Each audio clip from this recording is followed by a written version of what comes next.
यहाँ पे कोई हर्षदेव पाठक आए हैं, इनको मैं ऐड करता हूँ। हाँ जी, हर्षदेव पाठक जी, बताएँ क्या कहना चाहते हैं? जी सर, जय श्री राम सर। हाँ जी, जय भीम आपको। आपकी बैकग्राउंड साउंड बहुत ज़्यादा आ रही है।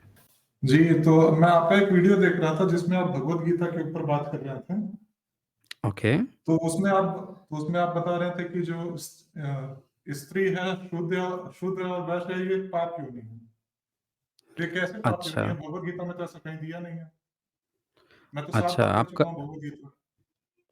अच्छा, भागवत गीता सबसे पहले किसने लिखा था? वेद व्यास ने लिखा उस था भगवद गीता। वेद व्यास। पहली बार उसका भाष्य किसने किया था? अब ये तो सर मुझको नहीं पता। व्यास ने जब लिखा होगा, तो उन्होंने कोई न कोई लिपि और भाषा तो इस्तेमाल की होगी ना, उसको लिखने के लिए? हाँ, संस्कृत इस्तेमाल किए। वेद संस्कृत व्यास ने इस्तेमाल संस्कृत किया। इस्तेमाल की थी। जी, जी। तो लिपि कौन-सा इस्तेमाल किया था व्यास जी ने लिखने के लिए? देवना हैं? देवनागरी लिपि। देवनागरी लिपि। जी, देवनागरी जी। लिपि कितनी पुरानी है? इतना नॉलेज नहीं है सर, लेकिन पुरानी है, बहुत ज़्यादा पुरानी है। फिर भी कितना पुरानी होगी आपके हिसाब से? यही कुछ 5-6 हज़ार साल पहले की। अच्छा, देवनागरी लिपि आपको लगता है कि 5-6 हज़ार साल पुरानी है। ओके। जी, जी। अच्छा, भारत की सबसे पुरानी लिपि कौन-सी है? सर देवनागरी है। अच्छा, देवनागरी। आप जी, कितना जी। स्टडी किए हैं? एजुकेशन आपका कितना है? जी सर, मैं बीटेक किया। अच्छा, बीटेक किए हुए हैं। ओके। जी, जी। आज जो हम लोग प्रयोग कर रहे हैं, वो कौन-सी लिपि है? आज के टाइम हुँ, में हुँ। जो हिंदी लिखते हैं, हाँ, आज हम लोग जो प्रयोग करते हैं देवनागरी हिंदी लिखने देवनागरी। के लिए, जी, देवनागरी जी, प्रयोग करते देवनागरी। हैं। हाँ, ओके, हाँ। ओके। अच्छा, सम्राट अशोक ने अपना इंस्क्रिप्शन कौन-सी भाषा में, कौन-सी लिपि में लिखवाया था? पाली में लिखवाया था। पाली तो भाषा हो गई ना, लिपि कौन-सा इस्तेमाल किया था लिखवाने के लिए? लिपि सर इतना आइडिया नहीं है। ब्राह्मी ब्राह्मी में लिखवाए होंगे। ब्राह्मी होगा, अच्छा, ब्राह्मी लिपि। ब्राह्मी में लिखवाए जी, थे। जी। तो सम्राट अशोक से पहले भी देवनागरी लिपि थी, आप ये कहना चाहते हैं? जी, जी, जी। ये अच्छा, नहीं, ये नहीं तो कहना स चाहते। मेरा मेरा मेरा टॉपिक ये है कि आपने भगवद गीता में ये बोला है कि हाँ, मैं वही वहीं स्त्री। पे आ रहा हूँ। हम जी, लोग जी। एक-एक करके बात कर रहे हैं ना, ताकि जो गुंजाइश रहती है अगल-बगल साइड में, वो सारी गुंजाइशें हट जाएँ। किसी भी चीज़ जी, को जब जी। हम डिस्कस करते हैं, तो प्रॉपर वे में करते हैं। और चूँकि आप बीटेक के स्टूडेंट भी हैं, बीटेक चूँकि आप किए हुए हैं, तो आपको इस बात की ज़्यादा समझ भी होगी। अच्छा, सिंधु घाटी सभ्यता की लिपि के बारे में आपको आइडिया है, वो कौन-सी लिपि है? ना, ना, ना सर, इतिहास के बारे में मुझे इतना कुछ आइडिया नहीं। अच्छा, कोई बात हिस्ट्री के नहीं। बारे में इतना नॉलेज। अच्छा, हिस्ट्री के बारे में नॉलेज नहीं है। देखें, सबसे बड़ी यही गलतफ़हमी होती है कि भागवत गीता हो, रामायण हो या महाभारत हो, इन सब की जब हम बात करते हैं, तो ये सब हमें ऐसा बताया जाता है कि ये इतिहास से आती हैं, और जी, जी, जी। इतिहास की अगर हमें प्रॉपर नॉलेज नहीं होगी ना, तो हम लोग इन बातों को भी अच्छे से नहीं समझ पाएँगे। जैसे अभी आपने कहा कि देवनागरी लिपि में व्यास जी लिखे थे। जी, व्यास जी, जी। जी, हाँ। जब देवनागरी लिपि, मैं आपको बताता हूँ, देवनागरी लिपि भारत में पिछले 500-700 साल में विकसित हुई है। जो मुगलिया सल्तनत है, भारत में जब मुस्लिम आए हैं, तब ये लिपि डेवलप हुई है। उससे पहले नागरी लिपि चलती थी, जो 7वीं-8वीं सदी में आई थी। उस नागरी में आधा धम्म लिपि थी, यानी बम्भी लिपि, और आधी आज की देवनागरी लिपि। एवोल्यूशन हो रहा था, जो 12वीं, 13वीं, 14वीं सदी में देवनागरी आई है। तो व्यास जो हैं, अगर देवनागरी में लिखेंगे, तो ऑटोमेटिकली वो मुगल काल में हो जाएँगे। समझ रहे हैं ना? अच्छा। जी, जी, हाँ। जी।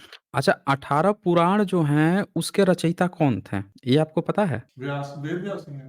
हाँ, पुराणों की तो भी रचना उसमें उन्होंने की। Okay, great. तो 18 पुराण में से जो भविष्य पुराण है, एक भविष्य पुराण भी आता है 18 पुराणों में से, तो उसके भी रचयिता व्यास ही होंगे, होंगे ना? हाँ, कह सकते हैं ना, व्यास जी लिखे हैं हाँ, वो भविष्य 18 पुराण। पुराण में आता है, तो बाय डिफ़ॉल्ट वो तो हो ही जाएँगे कि हाँ, उन्होंने। हाँ, हाँ। अब देखिए, मैं आपको भविष्य पुराण ओपन करता हूँ, उसको एक बार आप ये देखिए। ये है भविष्य पुराण। इस भविष्य पुराण में व्यास जी देखिए क्या लिखते हैं, आपको देखकर ताज्जुब होगा कि देवनागरी लिपि में तो लिखा ही लिखा है। ये यहाँ हाँ पे, सर। हाँ, ये स्क्रीन पे राइट साइड में यहाँ पे हाइलाइटेड मैंने किया है। अकबर दिख रहा है आपको? जी, जी, जी, जी। अकबर के बगल में क्या लिखा है यहाँ पे? मुकुंद ब्राह्मण है। मुकुंद ब्राह्मण, मतलब अकबर को मुकुंद ब्राह्मण बता रहे हैं व्यास जी। अब ज़रा सोचिए कि इस किताब में बताया गया है कि शंकराचार्य के गोत्र में, लेफ्ट साइड में देखिए हाइलाइटेड जो किया है मैंने, शंकराचार्य के गोत्र में उत्पन्न मुकुंद नामक एक श्रेष्ठ ब्राह्मण। अब यही श्रेष्ठ ब्राह्मण मुकुंद जो है, अकबर का जन्म लेता है, ये बता रहे हैं व्यास जी। अब इससे तो आपको एक बात पता चल गया होगा, आप पाठक हैं, आप ब्राह्मण हैं, तो कि व्यास के नाम पर जो 18 पुराण परोसे गए हैं, इस किताब का फिर से फ्रंट पेज दिखा देता हूँ, ताकि आप जी, जी, कन्फ्यूज़न जी, ना वो रहे। फ्रंट फ्रंट पेज में देख लिया हूँ, फ्रंट पेज में देख लिया। हाँ, व्यास का ही दिखाया गया है कि व्यास ही हैं। तो ये सब कहने गीता प्रेस का? हाँ, गीता प्रेस का ही है। तो अच्छा, यहाँ पे ये जो फ्रंट पेज है देख लीजिए, व्यास का ही चित्र दिखाया गया है कि जी, जी, व्यास जी, ही जी, इसके रचयिता हैं। ये देखिए। जी, जी। तो सवाल ये है कि जो किताब अगर अकबर का ज़िक्र कर रहा है, शंकराचार्य का ज़िक्र कर रहा है, इसमें बाबर का ज़िक्र आता है, हुमायूँ का ज़िक्र आता है, यानी कि व्यास के नाम पर ये धार्मिक किताबें कहीं न कहीं मुगल काल के बाद लिखी गई हैं। ये बात अच्छा, तो अच्छा। आपको कन्फर्म हो रही होगी। जी, जी।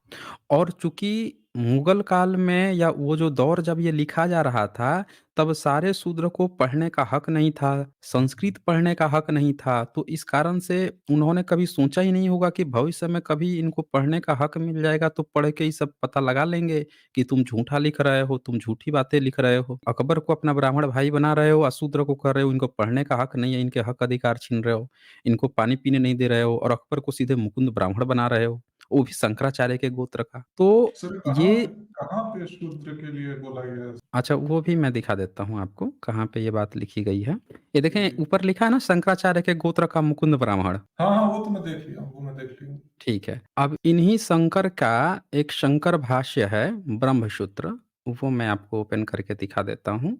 उसमें साफ-साफ लिखा हुआ है कि उनको पढ़ने-वढ़ने की बात ही नहीं की गई है इसमें तो। ये देखिए, ये संस्कृत में लिखा है ब्रह्मसूत्र 1-3 तीसरा सूक्त है, उसका 38 जो श्लोक है, उसपे ये दिखाया गया है। वेद श्रवण प्रतिषेधो वेदाध्ययन प्रतिषेधस् अस्त अर्थज्ञानाष्ठानायोश्च प्रतिषेधः। ऊपर आप ये हिंदी भी अनुवाद वेद में लिखा हुआ है। हाँ, हिंदी लिखा हाँ, हुआ है। ऊपर से तीसरी लाइन पढ़िए, ऊपर से तीसरी लाइन नीचे से हिंदी अनुवाद है। एक बार पढ़ लीजिए आप। शूद्र को न वेद सुनने का अधिकार और न पढ़ने का, न उसके अर्थ समझने का अधिकार और न उसके अनुसार अनुष्ठान यज्ञ करने का। यदि वह शूद्र वेद पढ़ने वालों के पास जाकर उसे सुन ले तो उसके दोनों कानों में तीखा और लाख पिघलाकर भर देनी चाहिए। शूद्र चलता फिर रहने दीजिए सर, हो गया सर।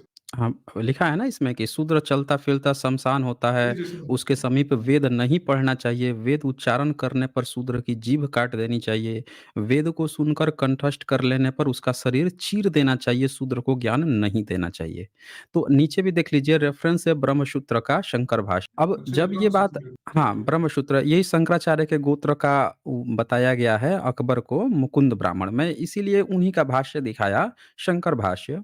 कि शंकर वो थे, शंकराचार्य वो थे जिनको ये कहा गया कि इन्होंने पुनः वैदिक स्थापना कर दी थी 8वीं-9वीं सदी में। यही तो कहा गया है ना? हाँ, शंकराचार्य ने हाँ। ही सबको डिबेट में हराया। तो इसीलिए मैं उनका दिखाया कि जो क्लेम किया गया है, वो कहते हैं कि किसी भी शूद्र को वेद पढ़ने का अधिकार नहीं है। ये बताइए आज का जो एजुकेशन सिस्टम है, क्या किसी ने भी कहा है कि किसी भी धर्म ने कहा है कि हमारे धर्म ग्रंथ को किसी दूसरे को पढ़ने का अधिकार नहीं है? नहीं, हर्षदेव पाठक जी। आज के समय नहीं है।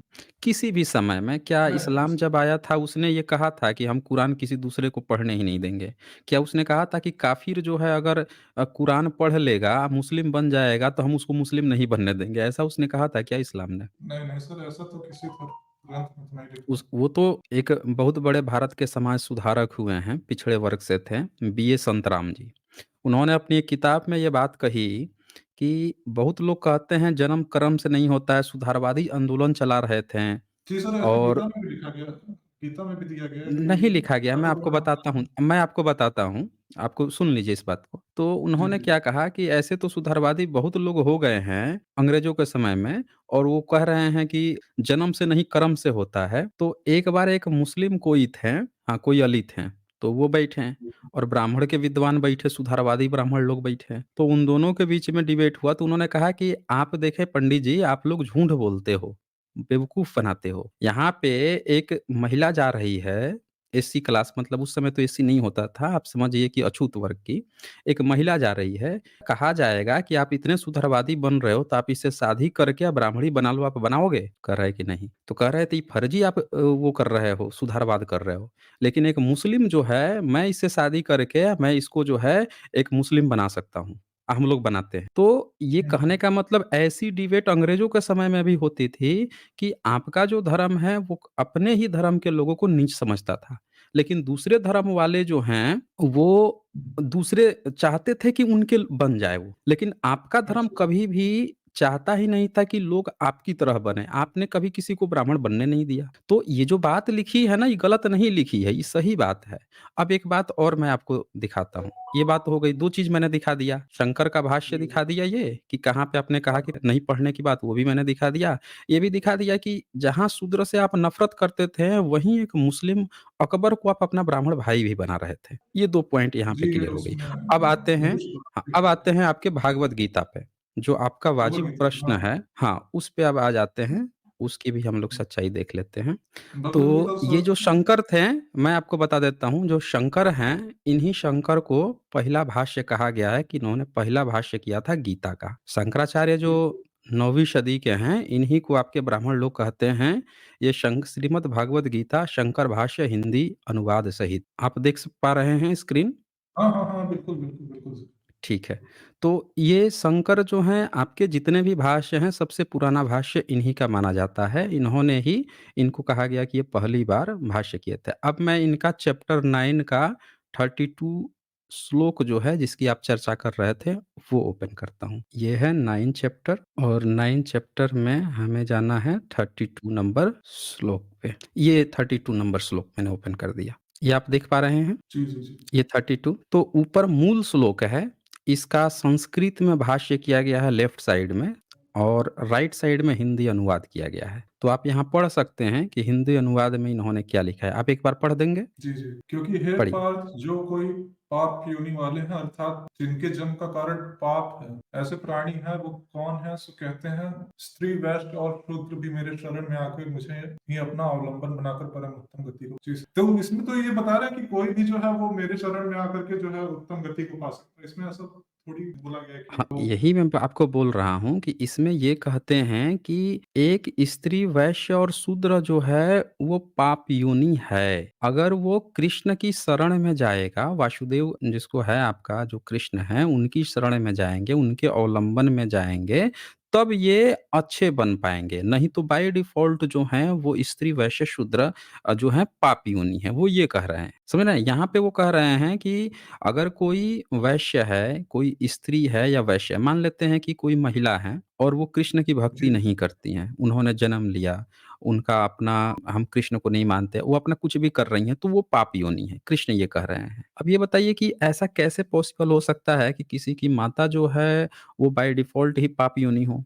कृष्ण जो हैं, जब जन्म लिए थे, तो उनसे पहले जितनी स्त्रियाँ थी, वो सब क्या जी, जी। पाप योनि थी? जो बिना कृष्ण को पूजे हुए ही मर गईं, वो सब का सब पाप योनि थी, इसका मतलब? हुँ? इस श्लोक का तो यही मतलब हुआ ना? जी, जी, जी, या जी। आज भी जो कृष्ण को नहीं मानती हैं, वो सब की सब पाप योनि हैं। और यहाँ पे तो ये कह रहे हैं कि, ये देखिए ना, ये क्या कह रहे हैं, जिनके जन्म का कारण पाप है। ये कह रहे हैं कि एक महिला जब भी जन्म लेगी, तो उसके जन्म का कारण ही पाप होगा, और बड़ी हो गई, बूढ़ी हो गई, जब कृष्ण की लीला में चली जाएगी, तभी उसका उद्धार होगा, नहीं तो वो पाप योनि ही है। ये उद्धार की बात कर रहे हैं कि वो तब तक पापी ही बनी रहेगी, उद्धार कृष्ण ही करेंगे। ऐसा कैसे हो सकता है, आप ही बता दीजिए? ऐसा हो सकता जी, है? जी। बहुत सी महिला जो हैं, कृष्ण की नहीं पूजा करेंगी, राम की कर दें, दुर्गा की कर दें, या किसी अन्य मत की मानती हों, या नास्तिक हों, एथिस्ट हों, तो पाप योनि कैसे हो सकती हैं? ये बताइए आप। नहीं सर, ऐसा तो नहीं। चलिए, अच्छा सर, एक मेरा तो लास्ट क्वेश्चन है, ये बता तो दीजिए, मैं नास्तिक बन जाऊँगा। मतलब तो ये वाला मुझे आपका ये बता कन्फ्यूजन दीजिए। दूर हुआ? नहीं, ये वाला आपका कन्फ्यूजन दूर हुआ कि नहीं हाँ, हुआ? ये दूर हो गया, ये दूर हो गया सर, ये दूर हो अच्छा, ये दूर हो गया ना, गया। एक अब लास्ट क्वेश्चन बोलिए। है, वो मुझे बता दीजिए। जैसे बोलिए। वेद में आप बता रहे थे कि पशु बलि का जो है ज़िक्र है, लेकिन यही महाभारत में जो है भीष्म पितामह बोलते हैं कि जो पशु बलि जो चालू की गई थी वेद में, वो धूर्तों ने चालू की। तो ये तो आपस में ही जो है कॉन्ट्राडिक्ट कर रहा है, मतलब कि विरोध कर रहे हैं आप। पहले तो एक बात जानिए कि महाभारत को लिखा किसने है? किसने लिखा है महाभारत को? महाभारत को वेद हुँ। व्यास ने सर, और चलिए, वेद व्यास ने लिखा है। वेद व्यास गोरे ब्राह्मण थे या काले ब्राह्मण थे? ये तो मुझे नहीं। ये खुद जो है उसमें लिखा हुआ है, महाभारत में ही लिखा हुआ है कि जब नियोग करने के लिए उनको बुलाया जाता है, आई मीन व्यास को जब बुलाती हैं, उनकी माता जो रहती हैं, वो चाहती हैं कि उनकी जो बहुएँ हैं 2, उनके पति मर गए रहते हैं, तो उनका नियोग करने के लिए, और एक जो दासी रहती है, उसका नियोग करके बच्चा पैदा करो। तो उसी में वो बोलती है, जिसका नियोग होने रहता है, तो ब्राह्मण को देख कर डर गई। ये उसी में लिखा हुआ है। हम अच्छा, अपने अच्छा। तरफ से नहीं बोल रहे हैं। ये उसी ठीक में है, लिखा इसमें हुआ है। बात जैसे ये मैं रेफ़रेंस भी आपको दिखा देता हूँ। तो एक बात बताइए कि आपके जो ब्राह्मण थे, जो वेद लिखे थे, वो गोरे ब्राह्मण थे या काले ब्राह्मण थे? ये महाभारत देखिए के ये। हिसाब से तो काले ही होंगे। ये महाभारत का ही है, आदि पर्व है। उसी आदि पर्व में व्यास जी के द्वारा विचित्र वीर्य के क्षेत्र से धृतराष्ट्र, पांडु और विदुर की उत्पत्ति। अब इसमें उत्पत्ति दिया गया है। इसी उत्पत्ति में ये सारी चीज़ें बताई गई हैं कि जब नियोग हो रहा था, तब उनको मैं दिखाता हूँ। ये पॉइंट भी आपको मिल जाएगा नीचे। जब यहाँ पे जैसे है कौशल पे, तुम्हारा एक देवर है, वे आज ही तुम्हारे पास गर्भदान के लिए आएँगे, तुम सावधान होकर उनकी प्रतीक्षा करो, वे ठीक आधी रात के समय पधारेंगे। सास की यह बात ठीक सुनकर है। कौशल्या पवित्र शैया पर शयन करके मन ही मन भीष्म एवं अन्य कुरुवंशियों का चिंतन करने लगी और इसके बाद से आगे 4 नंबर पे लिखा है, उस समय नियोग विधि के अनुसार सत्यवादी महर्षि व्यास ने अंबिका के महल में शरीर पर घी चुपड़े हुए शयनचित कुत्सित रूप से प्रवेश किया। उस समय बहुत से दीपक वहां प्रकाशित हो रहे थे।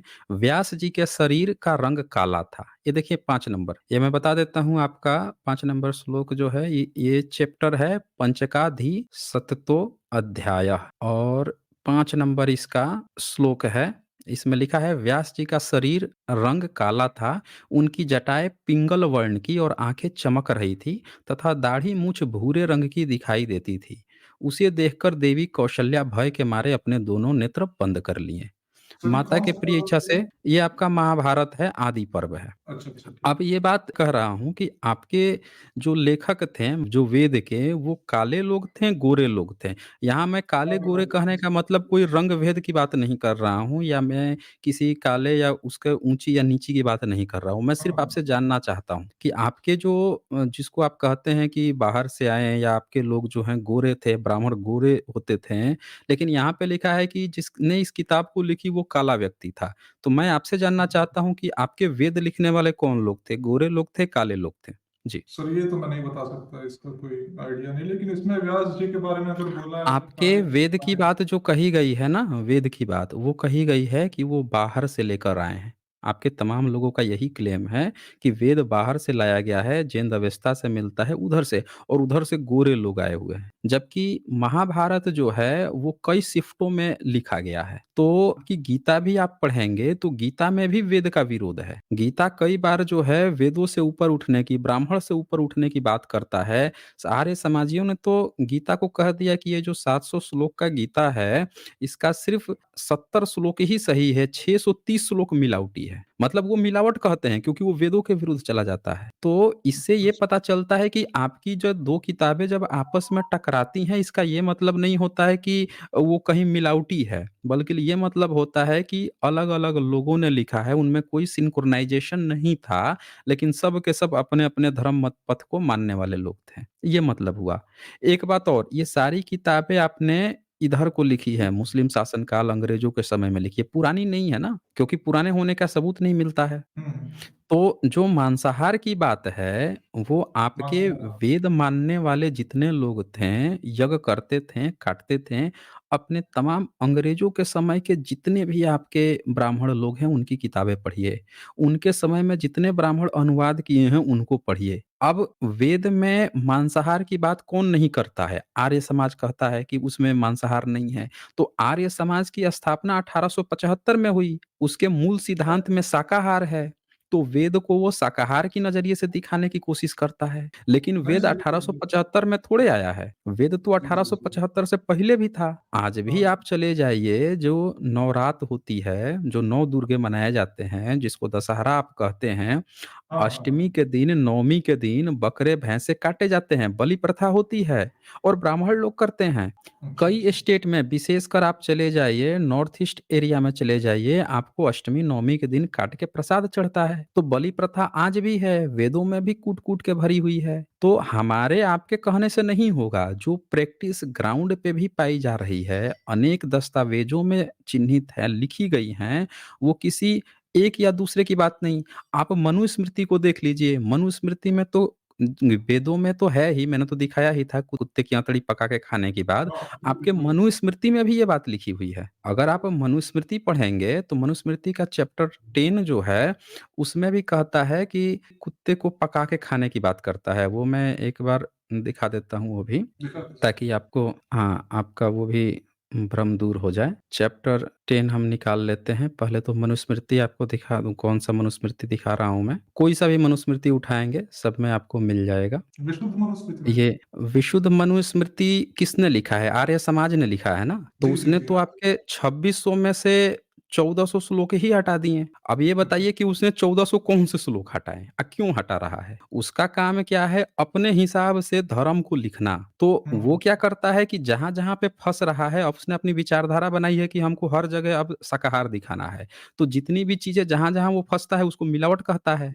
यही तो उसकी विचारधारा है ना? जी, जी। जिसकी विचारधारा है, वो उसी पे काम कर रहा है कि हमको सारे अपने धर्म ग्रंथ जो हैं, उसको अब हमको दिखाना है कि ये शाकाहारी हैं, लेकिन तब भी फँस जाता है, हर जगह फँसता है। कोई नहीं आज तक आर्य समाजी यहाँ डिबेट में नहीं जीत पाया। ये देखें, मैं आपको इवन दयानंद सरस्वती अपने ज़िंदगी जी में इतने डिबेट किए, किसी से नहीं जीत पाए। ये चैप्टर 10 है मनुस्मृति का, और इसी हुँ। में ये देखिए, ये 106 नंबर चैप्टर 10 का पढ़ सकते हैं आप? क्या लिखा हुआ है? जी, जी। धर्म तथा अधर्म के गुण तथा दोष को जानने वाले वामदेव ऋषि भूख से पीड़ित होकर प्राणों की रक्षा के लिए कुत्ते के मांस को खाने की इच्छा करते हुए भी लिप्त नहीं हुए। दूषित नहीं हुए। अब देखो, मांस खाने की इच्छा करते हुए भी, यानी कि अगर उनको भूख लगा है, अगर वो खा भी लेंगे तो भी दूषित नहीं होंगे, पाप से लिप्त नहीं होंगे, दूषित नहीं होंगे, भूख लगा है। यही नहीं, आगे जो है 108 नंबर भी आप पढ़ सकते हैं। वेदों में लिखा ही है, और जो बातें वेद में लिखी हैं वही बातें आगे दूसरी किताबों में भी आती हैं। ये देखिए 108 नंबर में, देखिए आप 108 नंबर। धर्माधर्म को जानने वाले विश्वामित्र मुनि भूख से पीड़ित होकर चंडाल के हाथ से कुत्ते की ये क्या अंग बताया के, गया? मांस कुत्ते अंग के के मांस को लेकर खाने की इच्छा। अच्छा किए, ये उस निषिद्ध विश्वामित्र मांस मुनि हैं। भक्षण खाने की इच्छा से पाप दूषित नहीं हुए। तो वही बोल रहा हूँ ना कि वहाँ वामदेव की चर्चा आई, यहाँ विश्वामित्र की चर्चा आई। अब मैंने जो स्ट्रीम की थी उसमें मैंने दिखाया था कि आपकी एक किताब नहीं, मल्टीपल किताबों में मांस खाने की चर्चा आई है ना। मांस अच्छा, खाने अच्छा। की चर्चा जो है रामायण में भी है। आप 1927 वाला ऑनलाइन आप डाउनलोड कर लीजिए। और अगर जब राम जाते हैं जंगल में, जब अगस्त्य से उनका भेंट होता है, तो जब श्राद्ध में जाते हैं अगस्त्य, तो वहाँ पे 2 दानव रहते हैं जो पेट में घुस के श्राद्ध के समय मांस मांस लोग खाते थे उस समय, श्राद्ध में मांस परोसा जाता था। इसी मनुस्मृति के चैप्टर 5 में बहुत जगह मांस खाने की चर्चा है। तो एक जगह की बात नहीं है, कि आप जो सोच रहे हैं ना कि एक जगह की बात हो, एक जगह नहीं है। ये तो ऋषि लोग थे, बताइए, ऋषि लोग पर मांस खाने की बात लिखा है, और इसको पीढ़ी दर पीढ़ी ढो के लाए हुए हैं लोग। तो एक जगह की बात नहीं है कि कहीं एक जगह किसी ने गलती, और लिखेगा पढ़ेगा कौन? संस्कृत आपके धर्म ग्रंथ, अभी मैंने श्लोक दिखाया जिसमें आप लिखते हैं कि शूद्र अगर वेद पढ़ ले तो शीशा पिघला के डाल दो। आप इतने स्ट्रिक्ट हाँ, थे अपने वेद को लेकर कि किसी दूसरे का कान फोड़ देते थे, जीभ काट देते थे, और आपके धर्म ग्रंथ में ये बातें थी। तो कोई और थोड़े मिला लिया है, आप ही ने ये सब किया है, और कौन किया है? जी, जी, जी। आपको जो मर्जी आती है आपने आर्य समाज बना लिया। आपकी मर्जी है। अब मन कर रहा है कि भई शाकाहारी दिखाएँ तो शाकाहारी दिखाने के लिए एक और समाज बना लिया। अभी कल को मन करेगा इसमें क्वांटम दिखाएँ तो एक और समाज बना के आप उसमें क्वांटम क्वांटम दिखाना शुरू करेंगे। तो ये आपकी मर्जी है ना। जब मन किया नहीं, खूब ऐसा बैठ के थोड़ी है। हवच-हवच के खाएँ, मांस खाएँ खूब, हैं? क्वांटम फिजिक्स इसमें आ जाए। अरे पर फिजिक्स का क्वांटम तो फिजिक्स मतलब आप ही बात होता कर था रहे हैं, कि इसमें सब चीज़ आप ले आएँगे, ले आ रहे हैं कुछ लोग। आप काहे सोच रहे हैं ऐसा? और फिजिक्स का बोलिए, और मतलब कोई ही होता डाउट है था। आपको? नहीं, और नहीं कोई सर। डाउट हो तो बोलिए। डाउट क्लियर हो गया हो सर। गया? धन्यवाद। ठीक है। Thank you very much sir, चलें। Thank you very much. अच्छा, चलें। चलें फिर